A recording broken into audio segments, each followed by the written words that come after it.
Selam dostlar, bu top 5 topshirig'i ham bugun men sizni dunyoda eng teka bo'lgan top 5 universitet bilan tanishtirishapman. Ketdik.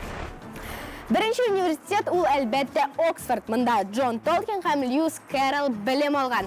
Oxford diplomi dunyodagi eng darajali diplom bo'lib sanaladi, ham zo'r kelajak va'da etadi. Bunda bilim olu, u ko'p asrlik dunyo tarixi bilan tanishish uchun zo'r mumkinlik. Cambridge universiteti dunyoning oldingi universitetlarining birisi. Diplomi g'oyat zo'r kelajak va'da etadi. Birida dunyoning eng yaxshi fanniy tekshiruv instituti o'rnashgan. Shuningdek, Nobel premiyasining 61 egasi Cambridge universitetini tamomlagan. Stanford universiteti Kremniy o'zagida o'rnashgan, hammaning bilan tig'iz ilmda ishlaydigan bek darajali o'quv o'rni. Bunda sotsial siyosat ham davlat idorasi ülkesinde kvalifikatsiyali kadrlar chiqaralar.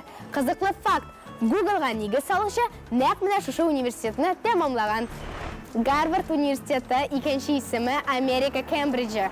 O'quv programmasi 350 yillik o'quv traditsiyalarini ham innovatsiyalarini negizlangan. Qiziqli fakt, Harvard o'quvchilari orasida 44 Nobel premiyasi laureati bor. Imperial College London Buyuk Britaniyaning bek darajali o'quv o'rni. U 4 yo'nalish bo'yicha ishli: fan, meditsina, injinieriya ham biznes. Qiziqli fakt, Imperial College London, Oxford ham Cambridge birga oltin ushpushmoqqa aylanadi. Do'stlar, qaysi universitet sizga ko'proq yoqadi, ham ne uchun kommentariyalarga yozing'iz. Bugunga men sizning bilan sog'lasham. Sog' bo'ling'iz.